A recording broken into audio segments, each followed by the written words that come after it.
Oops, I didn't change the chart. So well. Hi, everybody. This is Lee at Fresh Astrology. How are you? We are going to look at Taurus for February 2020. And I just realized I did not change the chart to Taurus. So you guys chat. This is Mimi. Hi. This is Carolyn. They're my Hi, colleagues everyone. and co-founders of Camille. So my coaching colleagues here. And we're always curious about how astrology, how you can utilize the astrology for your best interest. So sort of like I said earlier, like partnering with it, using any tools or resources you have to ensure that the good parts of the chart that you're interested in definitely coming to fruition, you're helping yourself get through. So that's why we decided to do these videos to sort of figure that out and talk about tools that we have. yes. And this is Lee's dog, Buffy. And we have Buffy. Is Buffy a Taurus? Buffy is a Capricorn. Oh. So she had an interesting December and January. Her whole life changed. She went from only knowing a racetrack to only knowing me and my house and my little tribe of people. Comfy life. Yeah, little comfy life here. So Simla is here, who had the question last time, in Aries. And she is a Taurus, Gemini rising. You're really only one. But, and you can ask your node question now. Okay, we'll get to that. So, so yes, February is, the way I've been saying it inside the membership lounge is this, that all year with the intensity of Pluto and Saturn and Jupiter and the South Node and everything else that goes through Capricorn during the year, usually probably only the moon, there's this intensity level up here. And then, so January, we were way up. And then February is a bit of a dip in intensity. Now, is stuff still going on? Are there still challenges? Sure, but the intensity drops a little. And we have actually a Mercury retrograde. So we're meant to drop a little, go inward, rethink things, review things, research, all the re's, retreat, recharge, all that stuff. And then in March, we go back up again. So February, even though, I personally know I've got a very busy calendar in February, so it's not like I get less busy, but the intensity drops off a little in other ways. So the dogs are deciding to talk to us. So the Mercury retrograde happens on February 16th. Of course, it's really happening in, like the 10 days before. So really, February, we're in Mercury retrograde mode. And it goes on into March. So what I would say is, given your chart, the Mercury retrograde is happening in this cusp or threshold between your 10th house of career and all the outward mileage. We've got a lot of big dogs circling the table and a lot of glasses of water. And cords. And cords. You might want to grab your glass of water. Live is fun, right? So Mercury retrograde is happening on this threshold between the 10th and 11th houses. So at some point, early on, Mercury goes into your 11th house, but it still carries the messaging and the themes and whatever is going on in your career is kind of carrying that forward, and it's not totally disconnected from your career once it goes into the 11th house. It's still kind of working on that, whatever you're working on in your career zone. So what is that? Do you have a career where you are using your language and your writing or your public speaking? Do you have a product you're working on? Do you have some social media stuff you're working on? These are all things Mercury. So blog posts, video, YouTube videos, Instagram, all that's highly featured. And you may be doing some traveling or talking to groups, or just attending group events. So you may see some of that too. And the new moon happening on February 23rd is going to be in the same space in Pisces, but in the early degrees. So it could herald a new start in a business. So Carolyn, you're a double Taurus, which she really just learned because it's not her sun sign. Right. But it's your and rising. We weren't sure moon. when I was born, so we just all figured all that out. Yeah. Yeah. So. everything you just said is true for me. I'm working on projects. I'm working in groups. I'm communicating in a global stage now with lots of different languages and lots of different. I'm selling a house. You know, Yeah. I just Right. have it all going on. Yeah, because selling a house nowadays, you're talking about stuff that's online. Yeah, and new starts and New starts, right? And a whole new way of looking at your future. And actually, you and other Taurus people will be kind of reframing what your future career looks like. You're going to be doing a lot of, February is going to be a month of reframing, rethinking, regrouping, researching. How's my future look? How do I want it to look? And of course, you want to be thinking, how do I want it to look? That's the coaching piece. Right. It's not, I wonder what Mercury is going to do to me in February. I'm at the mercy of Mercury. You engage your own awareness levels in your own mind to craft and create what you want. So this is a good time to do vision boarding, envisioning your future, creating that vision for what you want in your career. Yeah. Some And purpose we have, work, right? we have the exercise in our purpose webinar where you work on what feelings that you want to have each day and what feelings you want to carry into it. So that might be something like getting in touch with how you know you want to feel each day to kind of help you power through. And if anyone's interested in that feelings exercise, we do have the webinar available. It's For download pre-recorded. or It's not the live. link. Yeah, the link. To it. So it's if not a you wanted to download. grab that and watch it and complete the exercise that's in there. We also have a Oh yeah, it's perfect for what's going on Right, here. It's right. so perfect. Yeah, I think It just so, dawned too. on, the light bulb just went on. Like, oh yeah, that's great. And then we have the bullet journal too, which is another great free The tool. purpose shift The bullet purpose journal. shift Yeah. bullet Okay. journal. It's 7 days of exercises. And for me, I mean, I'm going to do it again in February. I've done it a bunch of times, but with what you're saying, you know, I always try to partner with what you tell me is going on astrologically. And it just is 7 days of prompts to try to help you like really get in touch with what your purpose is and how, so you can sort of steer the ship a little bit more. Yes, It's a lot of the fun. ship yourself. Yeah, and I didn't know a lot, but just a lot of my friends that work in the online space, anytime they hear Mercury retrograde, it's panic city. They're like, I don't want to do anything live online. I don't want to get any new technology because it seems like that always causes like a blip in the it can create like technology world. it can create little headaches. Like suddenly, you know, your internet connection has a blip in it, and you don't want to start like a new job, or for you guys, a new job would be, you don't want to start, if possible, you don't want to start in February. If you're interviewing, it's perfect because everybody's researching, reviewing, rethinking everything. You are about the job and the people you'd be working with. They're thinking about you. So this whole like we're checking you out thing that goes on with a new job or prior to in the interview process, that's perfect for a retrograde. But you want to start later in March if possible, you know, and you want to sign the paperwork if possible later in March. Just drag it out as long as you can, if you can afford to. Now, if you have to start, you have to start. Be advised, though, I've started things under Mercury retrograde, and if there are contract positions, so they're meant to be short term, it works out beautifully. And I've had some great contract positions under Mercury retrograde, and it was beautiful. It was a beautiful thing. It grew my career.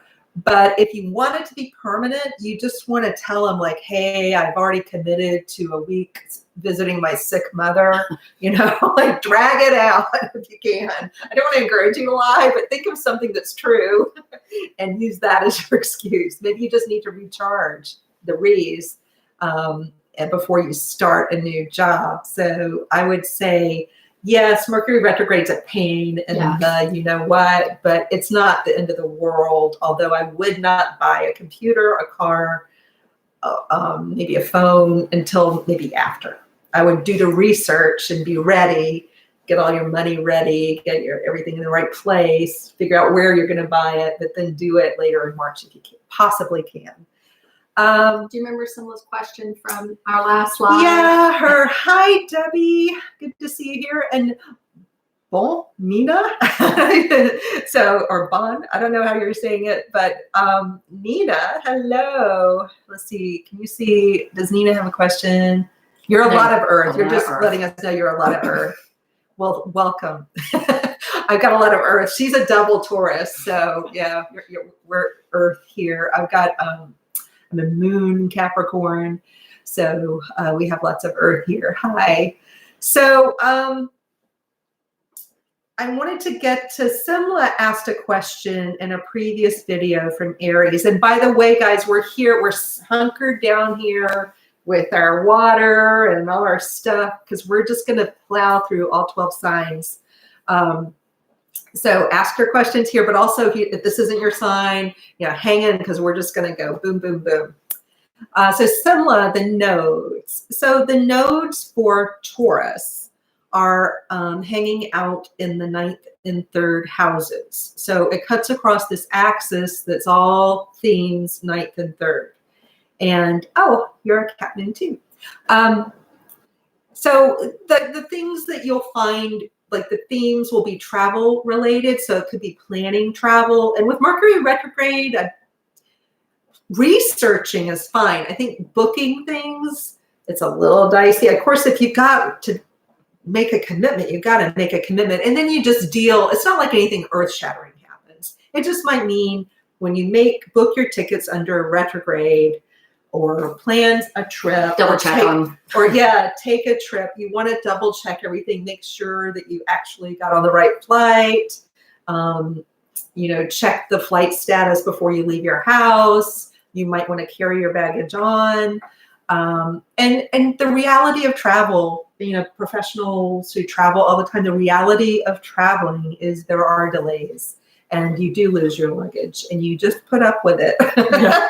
And so what you do is you just have to book when you have to book. You have to book when you have to book. And if you know you've got to do that, even if it's a car trip, you plan for, I want to say a bad word, you plan for stuff.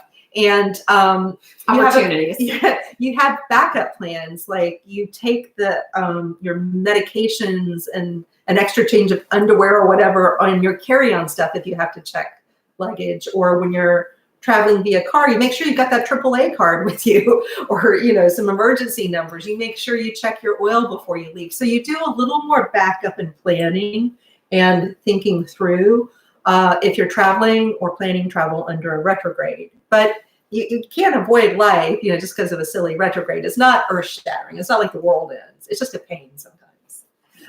It's a good scapegoat too. Yeah. So anyway, back to the nodes.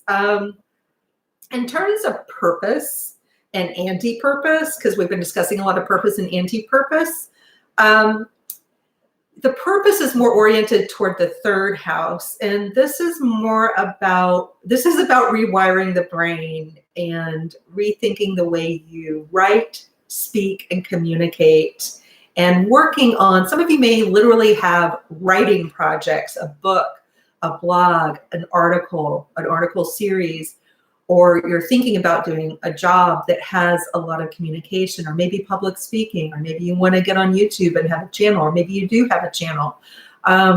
Your purpose is to communicate. And we need you, Taurus, to communicate whatever it is you need to communicate. You're going to be doing this on a personal level with your family and your friends and your lovers and your spouses and whatnot, all the people in your world. But you're also there's some kind of message that maybe you need to communicate more broadly to people. Maybe you have something to say. With the anti-purpose up in the 9th house, I think that's a message to avoid getting on a soapbox. And I'm really great at getting on a soapbox. See? I know. I was just laughing because that can be.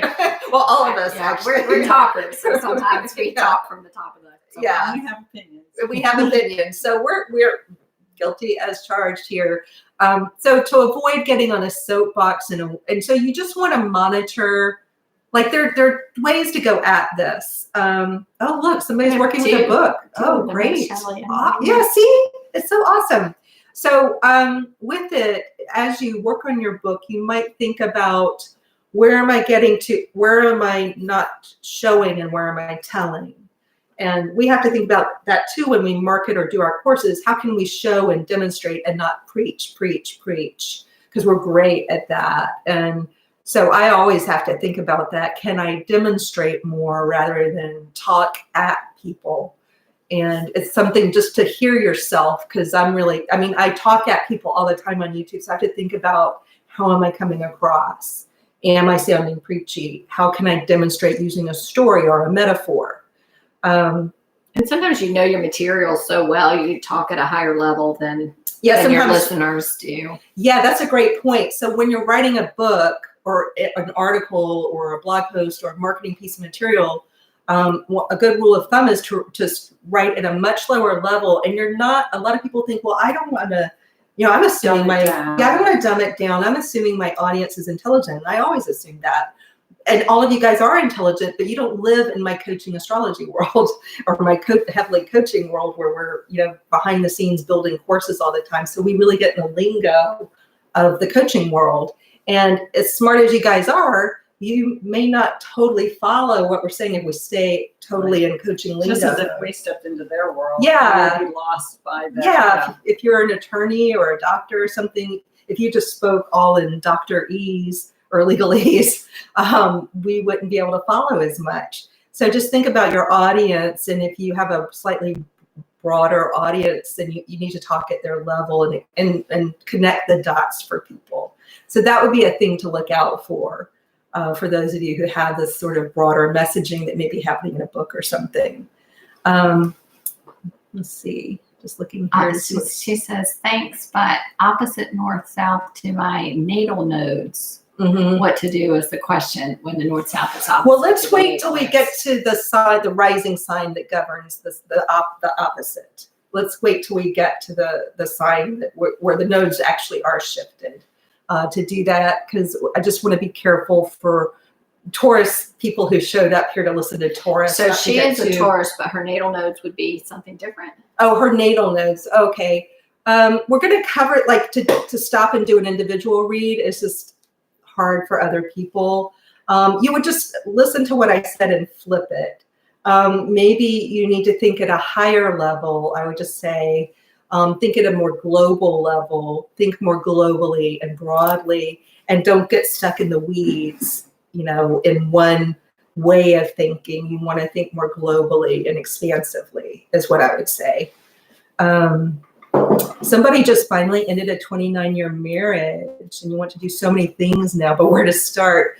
Boy, you are with the right people, Shelley G. You have found your people. You have found your people. Welcome home. Because this is the three of us. This is something we have in common where we ended long, good marriages and suddenly had so many things that we wanted to do with our lives. And the blank landscape, it seemed like overwhelming and sometimes scary. So I feel that. It's exactly why the three of us started working together, because we found as we talked in community that it helped each of us kind of hone in and develop our own sort of purpose and where we wanted to be moving to. Has this kind of next chapter is right there in front of you, right? We also were, becoming empty nesters simultaneously. So there was just a big open sky out there. So as we kind of started talking to each other, we were able to sort of fill in some gaps and really build a direction. And we actually, really developed the 3 courses that we developed for women in transition. For Shelley G, for you. Trying to figure out, it's called the Reset Your Life Bundle of Courses because we had to reset our lives and the 3 pillars that we wanted to be successful in and what we needed to do that correctly. Because we believe that the next chapter, although daunting to have a blank landscape, is going to be the best chapter. It's so exciting once you get in that frame of mind. For Shelley G, for you personally, I would say, since it's free, you go down, get the link for our webinar. Website. Yeah, go to our website, get the link to the webinar on purpose. That will help you start to think about this landscape and where is your path along that landscape. Get all the free tools. Get all the free tools. Like get the 3 purpose, money, happiness bullet journals. They're 7 days each, so it's not like you're committing to a lot. And play around. It's meant to be played with. Like here's some toys that I can kind of doodle with, play with, have fun with. And you'll start, what happens when you get in this brain space of play And so the kind of exercises we encourage you to do is a different brain space than the place where one worries. And so once you get in this other brain space, ideas start to come and you start getting inspired and little seeds of little ideas come. Kind of reconnect with Yeah, yourself. you reconnect with yourself. And know So- that you're not the only one out there. This is what We we have talk a to whole women community of all women the doing time. this. Yeah. Yeah, so you're in an Yeah. exciting place, although I know Yeah. it's daunting. I know it's daunting. It's the best. And Debbie H says, I work with children and to need to tone. When we were talking about, Oh. making sure you weren't talking at too high a level. That's Oh, what she put that question out there. Yeah. Good. Okay. Good observation. Just that ability to hear oneself is so important. Yeah. So I think we've talked about the tools, we've talked about the messaging, and the new moon. I don't know if I emphasized that new moon is like a new pathway forward toward your future. And just if you aren't subscribed to me, please subscribe.